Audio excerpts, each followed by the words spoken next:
Hi friends, మీకు ఈ video నచ్చితే ఈ వీడియోని లైక్ చేయండి, సబ్స్క్రైబ్ చేయండి. సంజన అనే అమ్మాయికి స్వయాన నువ్వు ఏమవుతావమ్మా అని పంతులు గారు అనడంతో నాకైతే స్వయాన ఏమి కాదు పంతులు గారు అని సంజన చెబుతోంది. అయితే నువ్వు కూర్చోడానికి వీల్లేదమ్మా అని పంతులు గారు మనిషికి చెప్పటంతో మనిష పక్కనే నిల్చొని ఉంటుంది.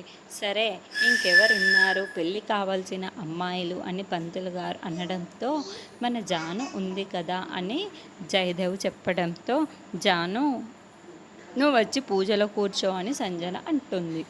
ఆకు సంజన, జాను కూడా మనకు స్వయాన ఏమి కాదు కదా అని దేవయాని అంటుంది. ఎందుకు కాదమ్మా, లక్ష్మీ వదిన చెల్లెలు జాను. ఇప్పుడు లక్ష్మీ వదిన ఎవరు? మిత్ర అన్న వాళ్ళ భార్య. జాను ఎవరు? పెద్దమ్మ పెద్దనాన్న వాళ్ళ కొడుకు.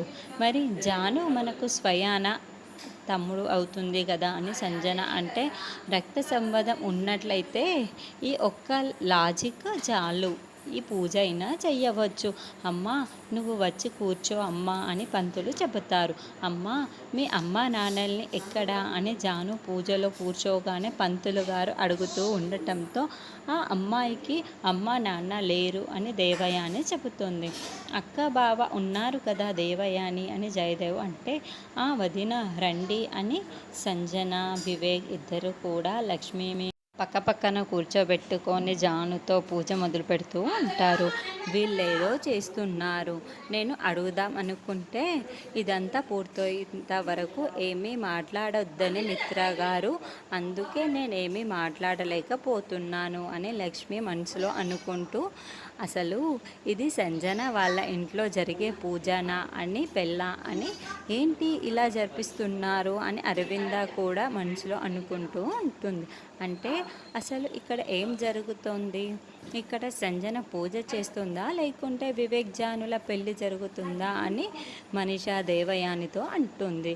ఇది వట్టి పూజ మాత్రమే కాదు మనీషా, పెళ్ళి నన్ను కాదనుకొని పిలుస్తున్నారు అని దేవయాని అంటుంది. ఈ విషయం మీరు క్లారిటీగా తెలుసుకున్నారా అని మనీషా అంటుంది.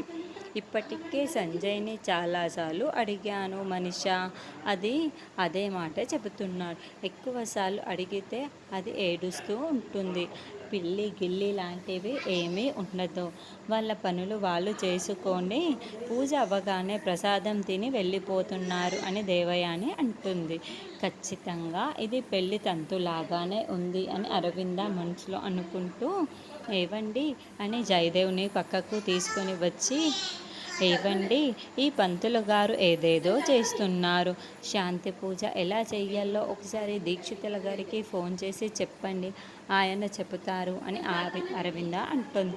లేదు అరవింద, ఇది శాంతి పూజ అయితే కానే కాదు అని జయదేవ్ అంటాడు.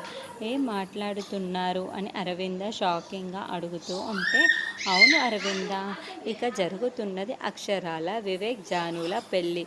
మనం మాట్లాడే కదా ఆ వివేక్ మీద ప్రభావాన్ని చూపించాయి. ఇలా సంజయ్తో కలిసి జానుని పెళ్లి చేసుకోవడానికి ఇలా ప్లాన్ చేశాడు అని జయదేవ్ చెప్పటంతో, అదేంటండి, దేవయానికి తెలియకుండా పెళ్లి చేసుకుంటే తల్లికి తెలియకుండా పెళ్లి చేసుకోవడం తప్పు కదండి అని అరవింద అంటుంది. మరి వివేక్ జానులని బాధ పెట్టడం తప్పు కదా, మరి తను ఆలోచిస్తుందా? అందుకే వివేక్ మంచి నిర్ణయమే తీసుకున్నాడు అని జయదేవ్ అంటాడు. కనీసం లక్ష్మికైనా తెలుసా అండి అరవింద అంటుంది. తెలిస్తే లక్ష్మి ఎందుకు అస్సలు ఊరుకోదు, ఏదైనా నిర్భయంగా అన్నీ తెలిసేలా చెయ్యాలి అంటోంది. అందుకే లక్ష్మికి కూడా ఈ విషయం చెప్పలేదు. నాకు కూడా ఇంతకు ముందే తెలిసింది అరవింద అని జయదేవ్ చెబుతాడు. అయ్యో, లక్ష్మికి తెలిస్తే చాలా బాధపడుతుందండి, లక్ష్మికి ఈ విషయం చెప్దామండి అని అరవింద అంటుంది. లక్ష్మికి మాత్రం ఎట్టి పరిస్థితుల్లోనూ తెలియకూడదు అని జయదేవ్ అంటే, జాను పెళ్ళి లక్ష్మి చేతుల మీదుగానే జరగాలి కదండి అని, అలా జరగకపోతే తను బాధపడుతుంది కదా అని అరవింద అంటే, ఇప్పుడు జరుగుతున్నది ఏంటి, మిత్ర లక్ష్మిల పెళ్ళి విషయమే కదా, ఒకసారి చూస్తున్నావు కదా అరవింద అని జయదేవ్ అంటాడు. పక్కనున్న మిత్ర కూడా విషయం తెలుసు కాబట్టి తాను కూడా మనకు సపోర్ట్ చేస్తున్నారు.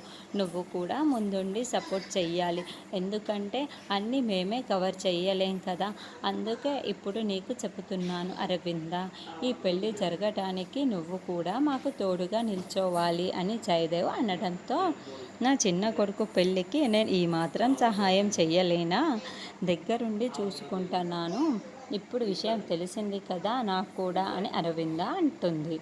వాడు ఆ రోజు మనల్ని నోరు తెరిచి అడిగాడు. ఈరోజు దగ్గరుండి మనం సహాయం చేద్దామండి, తోడుగా ఉందామండి అని అరవింద అంటుంది. అప్పుడే వివేక్ దూరం నుండి దండం పెడుతూ సహాయం చెయ్యాలి పెద్దమ్మ అని అన్నట్లుగా అడుగుతూ ఉంటే అలాగే అని భరోసా ఇస్తూ ఉంటుంది. అప్పుడే దేవయాని మనిష ఇదంతా గమనిస్తూ ఉంటారు. ఈ వివేక్ ఎందుకో అరవిందకి దండం పెడుతున్నాడు, నేను ఉన్నాను, అంతా నేను చూసుకుంటున్నాను అన్నట్టుగా అరవిందక్క కూడా వీడికి ఎందుకు భరోసా ఇస్తుంది. ఇక్కడ పూజ కాకుండా ఇంకేదో జరుగుతుంది అనిపిస్తోంది మనిష అని దేవయాని అంటే, అదే కదా ఆంటీ నేను కూడా చెబుతున్నది. ఇందాకటి నుండి నా బుర్రలో చాలా ప్రశ్నలు మెదులుతూ ఉన్నాయి.